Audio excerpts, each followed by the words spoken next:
Hey guys, hope you're doing well. This is Tracy Pelfrey. Let's get right to it. This is yet another clip, and there'll be many, from Thursday, June 13th, up in Graham, Washington at the headquarters.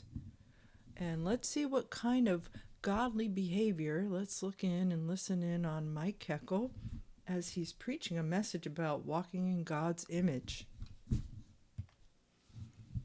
I want to say something before I continue with a few clips. And that is, yesterday, after I posted the one video, I was trying to piece together another one, all from June 13th service. Like, if you really want to see a full-on measure of this guy and how anti-God, anti-loving, anti-pastoral, anti-ministerial he is, go watch that service. It's one of many that I'm going to string together, but it was very difficult to listen to. It made me really upset, and it has ever since I heard the service. I don't know how many times I tried to sit down to work on it, and I would listen to him, and it would really get me agitated because he's talking to people who will fiercely, for some reason, defend this awful behavior. They will fiercely defend it. I wonder, and I'm gonna put this out there to anybody who defends this guy. I wonder, and I've put this out there before, would you take this video clip or any of the other ones of Heckel and share it with your family or friends? Share it with people you're trying to get out to church? Would you do that? Would you share it with young men and women who you've tried to coerce to go up to their Bible school? It's disturbing. It's disturbing because it's so mean. It's so unloving, unlovely. It is conditional. It is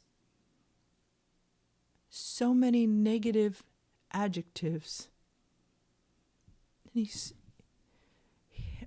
this is what I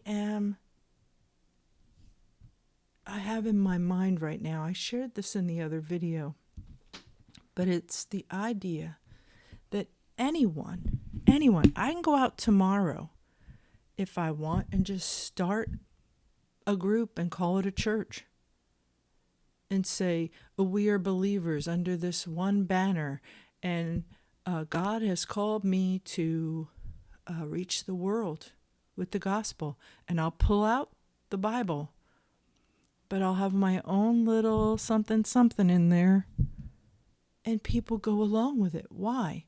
I think people are by and large naturally not skeptical when it comes to certain things. I believe it's upbringing, and I'm confident that the generations to come are going to question, and they should, anyone who says, I'm a man of God, I'm a woman of God. Really?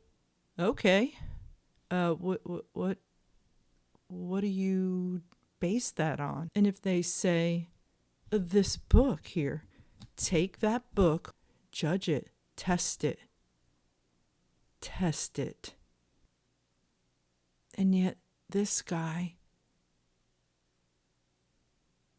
he's mean and he's cruel and he's a liar.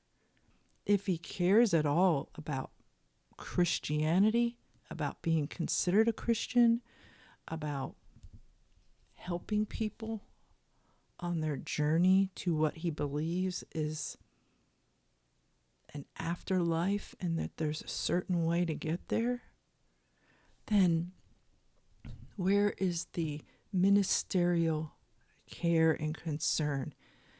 Listen to what this guy says. And then I would hope I don't have to say anything about it, but when I heard that he wrote down someone's name, like to say they're not gonna make it, I would hope anyone that heard that would say, well, what do you say to that? Oh man, that is so cool, man. You rock out, man. You are the man. You're in touch with God. God has shown you that this guy's not going to make it. Write his name down. So later you can shove it in someone's face and say, I told you. Maybe because he wrote it down, he helped to make it come to pass. Maybe he helped accelerate it happening. Maybe he was a thorn in this person's side. Why not say, I see something that may be troubling in the future. I want to help him. I'm going to write down his name and pray for him and help him. No. Let's hear what Mike did instead. You're being mean. Yes, I am. Toughen up. This world is not for lightweights. It's for people who buckle down and get some stamina and get patience and press on anyway. And if you can't do that, your ministry is not where you want to be. You're not going to make it in the ministry. I've seen people come to Bible school, and one time a guy came. I was a teacher in the Bible school at the time, and I wrote it on a piece of paper. His name, I said, he'll never make it. It was just something he said and the attitude he had, and I went and wrote it on a piece of paper and said, he'll never make it. And then about 6 months, 8 months later, when he blew out over some namby-pamby issue, Probably. Again, no specifics, but probably it had to be. There could be no good reason to leave this organization. There just can never be. I pulled the paper out and I showed it to somebody. I said, look at that. I wrote that back as such and such. So I told you he'd never make it.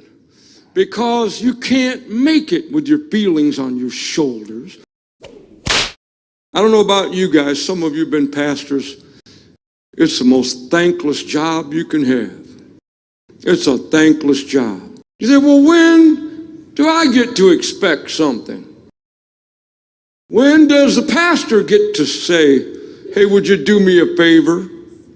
You should be taking care of your pastor, according to the Bible. But I see around here very few that even attempt to do so. It's a low percentage. I know there aren't many that help me out because you can't make it with your feelings on your shoulders.